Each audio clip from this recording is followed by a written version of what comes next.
Dear student, प्रगत coaching classes के YouTube channel में मैं सुभाष सर आप सभी का स्वागत करता हूं। आज मैं पढ़ाऊंगा क्लास 10th की मैथ में प्रश्नावली 1.3। प्रश्न नंबर 1 है, सिद्ध कीजिए कि √5 एक अपरिमेय संख्या है। जो √5 है वो अपरिमेय संख्या है, ये हमें प्रूव करना है। तो देखिएगा, हमें प्रूव करना है कि √5 एक परिमेय संख्या है। तो सबसे पहले हम इसका विपरीत मानते हैं, मतलब कि बोला है अपरिमेय संख्या, लेकिन हम इसे मानेंगे परिमेय संख्या। तो हमने यहाँ पे लिखा हल, माना √5 एक परिमेय संख्या है। √5 क्या है? एक परिमेय संख्या है। ठीक, इसलिए अब परिमेय किस रूप में होता है? P/Q के रूप में। ठीक, तो हमने ले लिया A/B बराबर क्या हो गया? √5।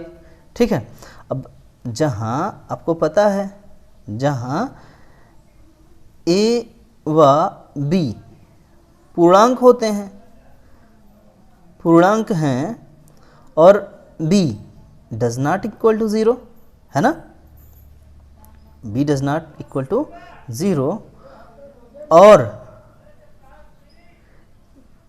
A व B क्या है? सह अभाज्य है, सह अभाज्य है। अब देखिएगा, सह अभाज्य का मतलब क्या है आपको बता दें। जो सह अभाज्य है उसका अर्थ आपको बता दें, मतलब कि एक प्रकार से आप समझते रहे कि सह अभाज्य क्या है। देखिएगा, हम आपको यहाँ बताते हैं रफ में।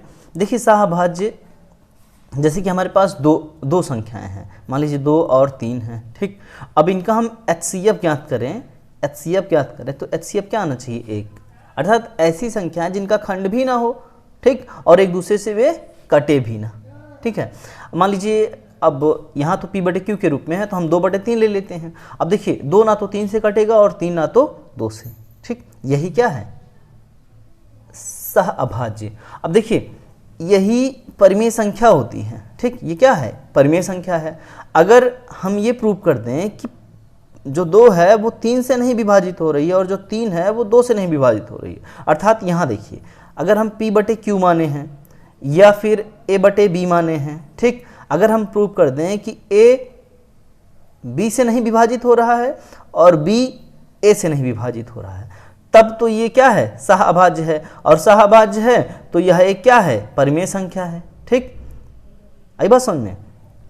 लेकिन हमें यहाँ प्रूव करना है अपरिमेय संख्या है। तो देखिएगा, लास्ट में जब हम प्रूव करते हैं तो इसका क्या आता है कि इसका जो गुणनखंड है इसके गुणनखंड से विभाजित है। ठीक है, और इसका जो गुणनखंड है इसके गुणनखंड से विभाजित है। ठीक, मतलब समझ रहे हैं, जो A का गुणनखंड है B से विभाजित होगा, जो B का गुणनखंड है वो A से विभाजित होगा, अर्थात ये परिमेय संख्या होगी ही नहीं। क्या हो जाएगी? अपरिमेय संख्या।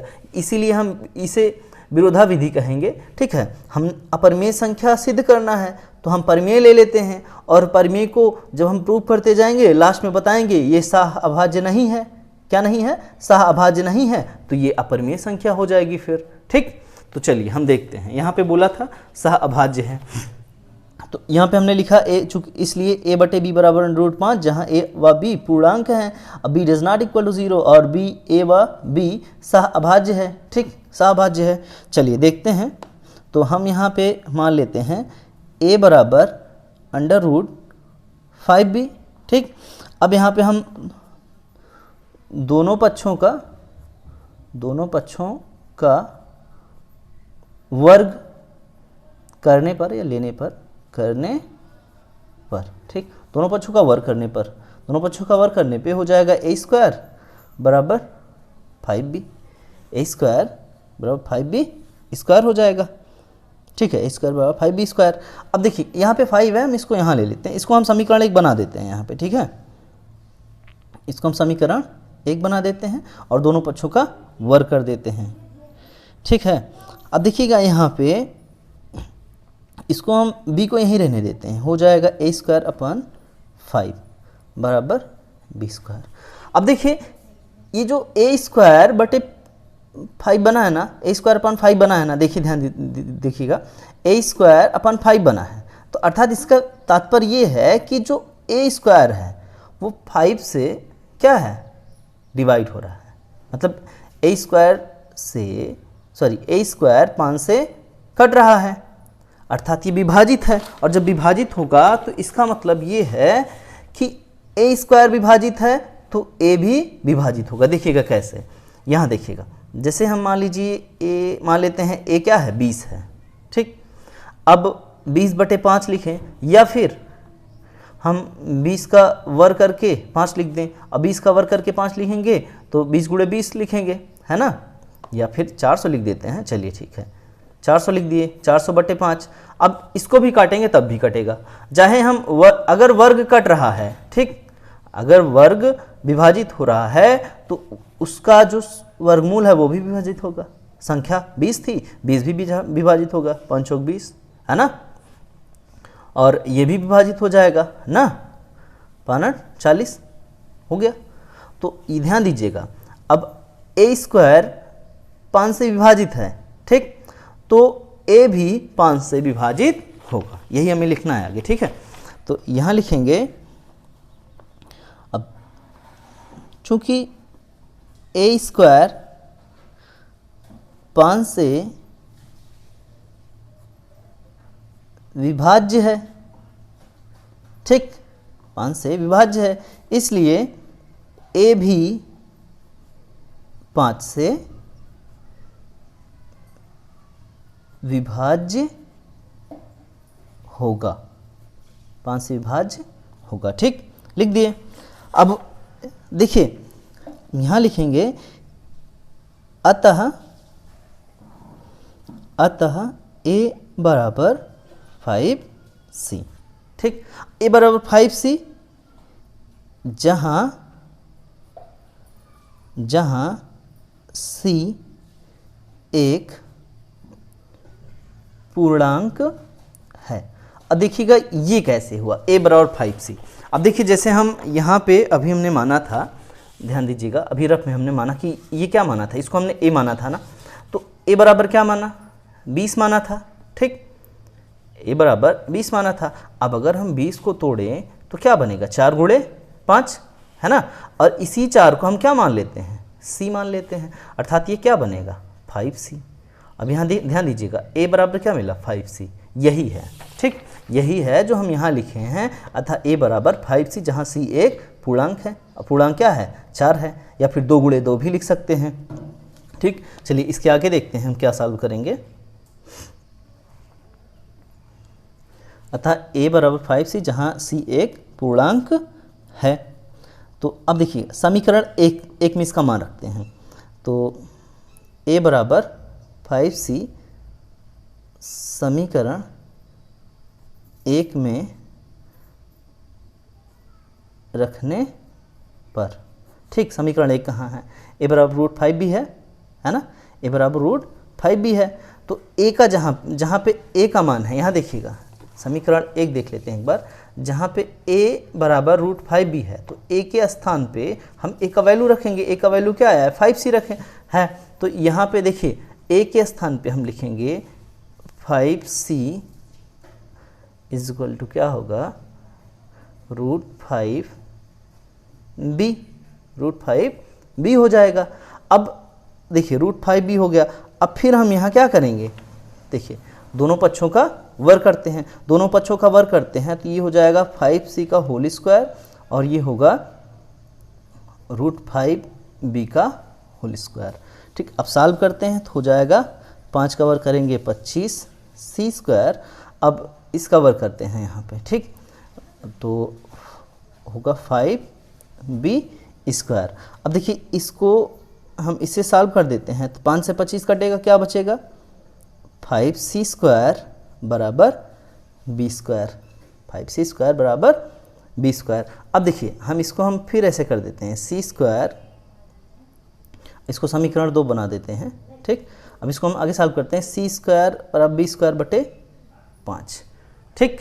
अब यहाँ देखिए ये क्या है, जो b स्क्वायर है वो 5 से विभाजित है। अभी क्या प्रूफ हुआ था, जो a स्क्वायर था वो 5 से विभाजित था, तो a भी 5 से विभाजित हो गया। अब यहाँ b स्क्वायर है, अब किसी संख्या का वर्ग किसी संख्या से विभाजित है, कोई संख्या है उसका जो वर्ग है वो एक संख्या से विभाजित है, तो उसी संख्या से वो संख्या भी विभाजित हो जाएगी जिसका हम वर्ग किए हैं। अगर वो वर्ग ना हो तब भी विभाजित हो जाए और उसका वर्ग करेंगे तब भी वो विभाजित हो जाएगी। ठीक, देखिएगा अब जैसे मान लीजिए अभी हमने a को माना था 20, ठीक, a को क्या माना था यहाँ पे 20। अब हम b को मान लेते हैं, चलिए सपोज दैट हम b मान लेते हैं, क्या मान लेते हैं 40, b मान लेते हैं 40, है ना। अब अगर b 40 मान लिए तो जो हम यहाँ लिखे हैं b स्क्वायर अपन 5, अगर इसका हम स्क्वायर करेंगे तो 5 तो 1600/5।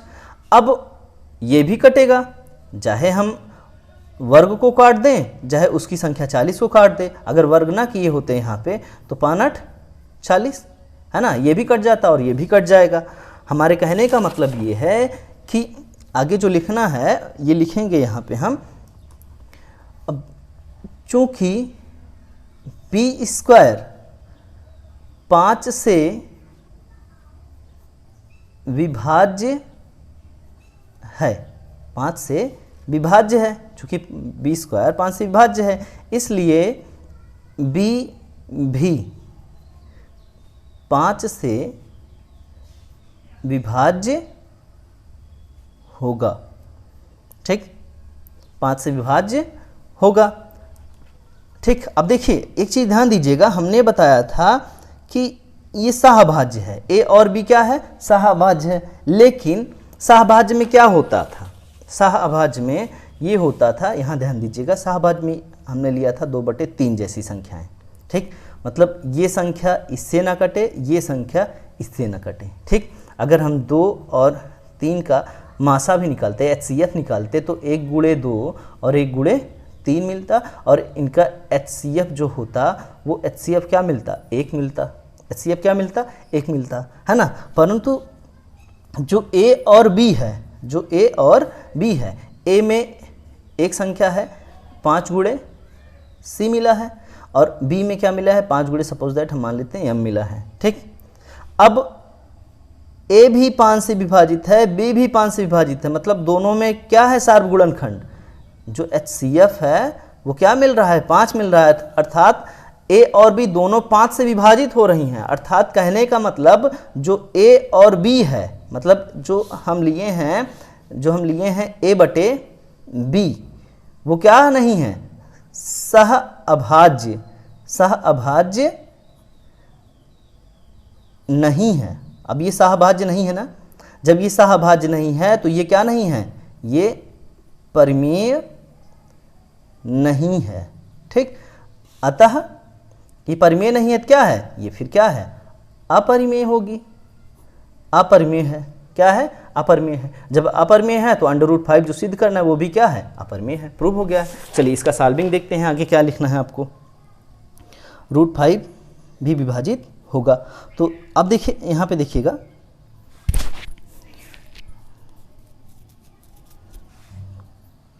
चूंकि A व B, चूंकि A व B दोनों 5 से विभाज्य हैं, A व B दोनों 5 से विभाज्य हैं। ठीक, अतः ये सह अभाज्य नहीं है, नहीं है। ठीक, अतः ये सहअभाज्य नहीं है। A व B का सार्वगुणनखंड 5 है। ठीक, ठीक है 5 है, परंतु हमने माना है कि A और B सह अभाज्य है। ठीक ठीक है, इसलिए हमें नोट्स में लिखना है इसको, इसलिए हमारी